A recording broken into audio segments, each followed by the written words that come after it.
সবাই আজকে জমায়েত হয়েছি এবং এই র্যালিটা হচ্ছে পথ পশুদের ওপর সেডিস্টিক প্লেজারের জন্য তারা আমাদের কোনো অসুবিধে না করা সত্ত্বেও যে অত্যাচার দিনের পর দিন হয়ে চলেছে,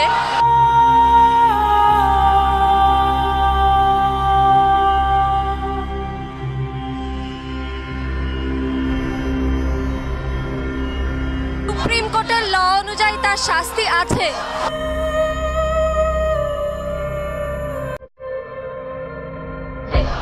কিন্তু সেই শাস্তিটা আমরা যারা অত্যাচার করে থাকেন তাদের ওপর দিতে এখনো সক্ষম হয়ে উঠিনি।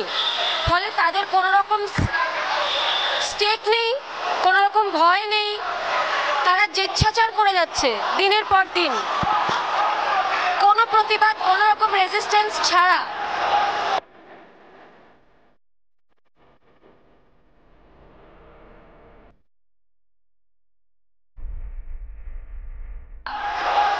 ইট ইজ হাই টাইম এখন আমাদের এই লটাকে সক্রিয় করে তুলতেই হবে যে একটা কোনো পথপশুর ওপর একটা আঁচও যদি আসে তাহলে যারা যে মানুষ সেগুলো করছে তাদেরকে জেল খাটতে হয় যেন, এটাই আমরা এই মুহূর্তে চাইছি।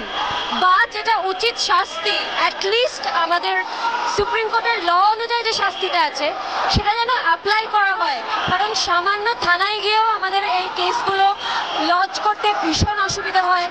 আমি বা তথাগত যখন ফিজিক্যালি যাই তখন থানাগুলো কেস নেয়, তারপরে তারা ফলো আপ করে না। আমরা চাইছি ফলো আপ করা হোক এবং অপরাধীদের শাস্তি দেওয়া হোক, তাহলে আমাদেরই পৃথিবীর এবং আমাদেরই চারপাশের ইকোলজিক্যাল ব্যালেন্সটা কমপ্লিটলি নষ্ট হয়ে যাবে, যেটা আমরা বুঝতে পারছি না। যতটা আমাদের প্রয়োজন আছে ততটা ওদেরও প্রয়োজন আছে। Thank you.